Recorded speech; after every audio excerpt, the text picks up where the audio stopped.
On 18th June 2023, Titan, a submersible operated by the company OceanGate, imploded during an expedition to view the wreck of the Titanic in the North Atlantic Ocean off the coast of Newfoundland, Canada. Formerly known as Cyclops II, Titan was a 5-person submersible operated by OceanGate. The 6.7-meter-long 10-ton pressure vessel was constructed from carbon fiber and titanium. The pressure vessel consisted of 2 titanium hemispheres with matching titanium interface rings bonded to the 2.4-meter-long carbon fiber wound cylinder. One of the titanium hemispherical end caps could be detached to provide the hatch and was fitted with a 380mm diameter acrylic window. While myriad issues likely contributed to the vessel's demise, Titan's carbon fiber hull has drawn particularly scrutiny, especially because it was one of the first submersibles to use such a material. Carbon fiber reinforced plastic, CFRP, is a material consisting of several constituents: a base or carrier substance, also called matrix, and a second reinforcing component, the carbon fiber, which is embedded in the matrix. CFRP is a composite material renowned for its high strength-to-weight ratio, making it a preferred choice in various high-performance applications such as aerospace, automotive, and sporting goods. The unique properties of CFRP arise from the combination of carbon fibers and a polymer matrix. The performance characteristics of CFRP are significantly influenced by the orientation of the carbon fibers within the polymer matrix. Carbon fibers are incredibly strong along their length, but relatively weak in other directions. Thus, the orientation of these fibers in the matrix is crucial to achieving the desired mechanical properties. Common fiber orientations include unidirectional. Fibers are aligned in a single direction. This orientation provides exceptional strength and stiffness along the direction of the fibers, making it ideal for applications where loads are primarily in one direction. Bidirectional cross-ply. Fibers are woven into a fabric, providing strength in 2 perpendicular directions. This orientation offers a balance of strength and flexibility, useful for components that experience multidirectional loads. A commonly shared misconception about the material strength of CFRP is shown here in the following video. This video shows a 3-point bending test of a CFRP and a titanium specimen. The titanium specimen carries about 3 times the load until failure compared to CFRP, and therefore people concluded that titanium is much better than CFRP. But this video doesn't show the whole truth from an engineering perspective. From the looks of it, both test specimens are about the same dimensions. Titanium carries 3 times the load until failure compared to CFRP, but titanium is also about 3 times heavier. So in terms of load-to-weight ratio, both materials are about the same in this 3-point bending test scenario. In a pure tension test scenario, CFRP can handle about twice the load of titanium. In a pure compression test scenario, it is about as good as titanium. The main difference is the failure mode of the material.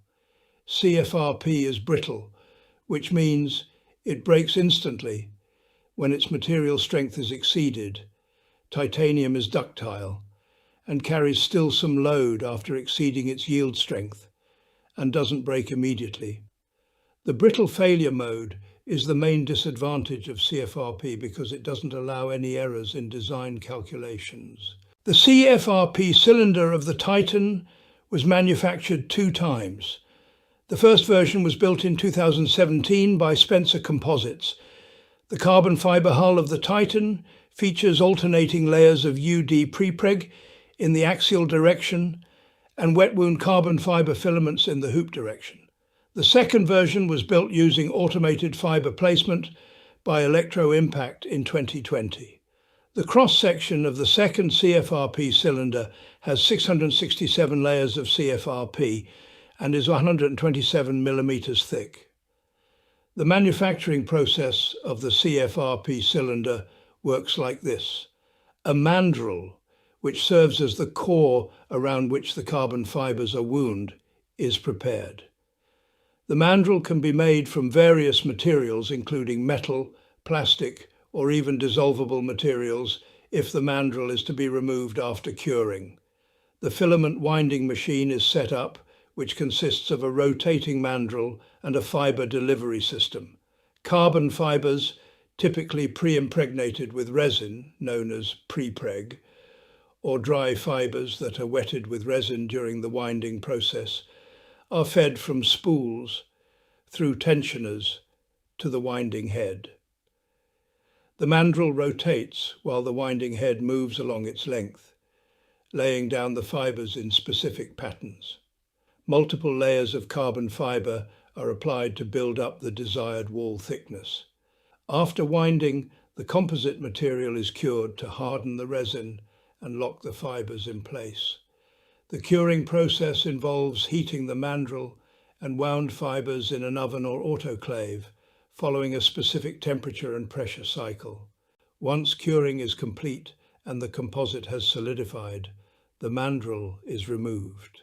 The design of the Titan can either be done using analytical equations or computer simulations. Analytical equations work well for isotropic materials like titanium, but are not as reliable for thick composite structures like the CFRP cylinder. Computer simulations can be categorized according to their order of fidelity, like low, mid, and high fidelity. The analytical equation shown here is only valid for isotropic material and is not compatible with the CFRP material description, which requires multiple material parameters. But using the well-known ABD stiffness composite matrix, we can treat CFRP as an isotropic material, as we assume the individual laminate layers can be smeared to a quasi-isotropic material. The analytical buckling pressure is estimated to be 84 megapascals using the methodology.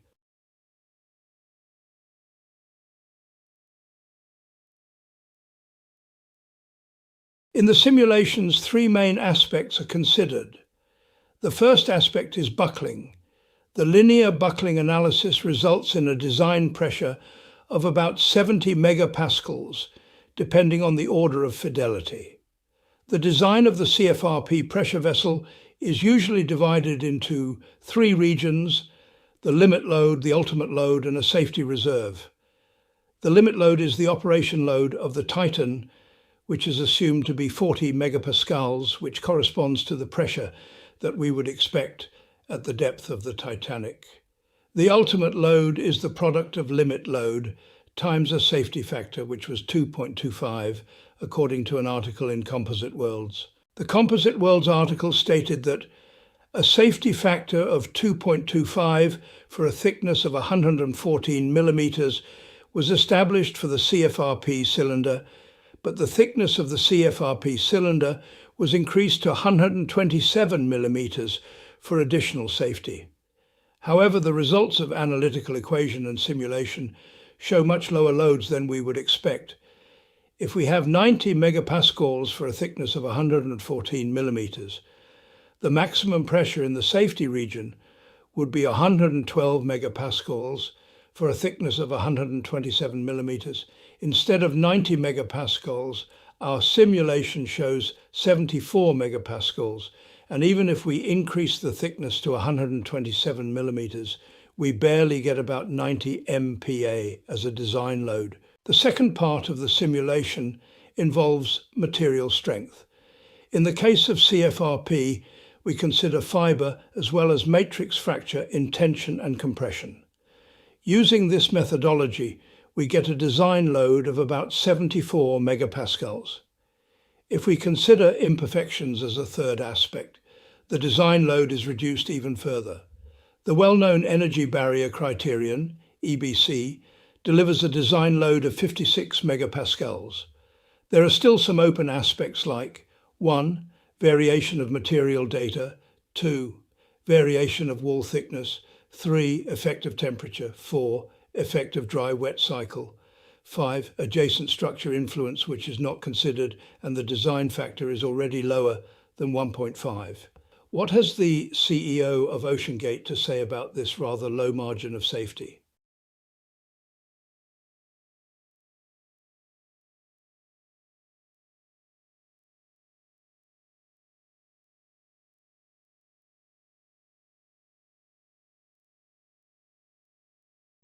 You might think, okay, the safety factor is about 1.4. What is the problem when I never dive deeper than the 4,000 meters anyway? The problem lies in the assumption that you know and understand everything. The Titan dived multiple times to the Titanic and was tested in the Deep Ocean Test Facility, but this is not a proper test program according to engineering standards. Here is what a proper engineering test program for a manned submersible looks like. Doing one dive to 4,000 meters is not a test program.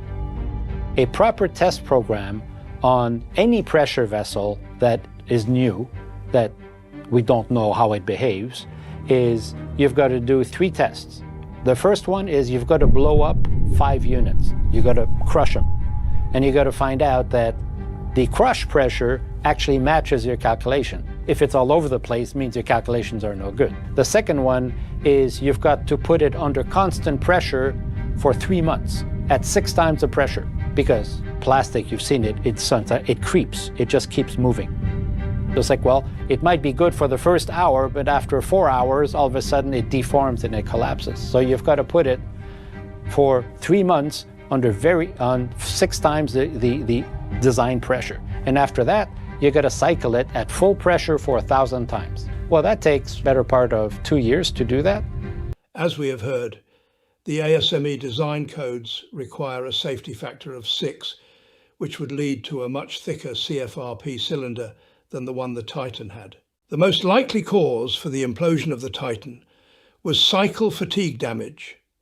That means that over time, damage accumulated in the CFRP cylinder from each dive, which led to the final failure of the submersible. The debris of the Titan consists of the front hemisphere, without the acrylic viewport, the tail section, panel parts, the support legs, and the interface rings. Neither the CFRP cylinder nor human remains were found. The implosion leads to a sudden change in pressure, which is even for small pressure differences devastating on the human body. This diagram shows that a pressure difference within 1 meter from the origin of about 1 megapascal is already deadly. At the depth of the Titanic, the pressure difference is nearly 40 times higher. Even a pressure difference of about 200 kilopascal within a short distance of the pressure difference would lead to the collapse of the lungs. This table here lists different TNT charge weights and distances from the pressure difference. According to this table, the Titan implosion at the depth of the Titanic is about as bad as standing near a 1-ton TNT charge.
This implosion simulation shows first the collapse of the CFRP cylinder and afterwards both hemispherical caps move in together, the panels are mostly destroyed, and the support legs are ripped off the pressure vessel.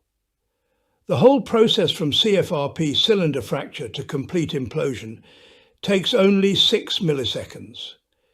The human brain needs about 30 milliseconds to process images and about 100 milliseconds to process pain, so the crew of the Titan neither saw what was coming, nor did they feel anything.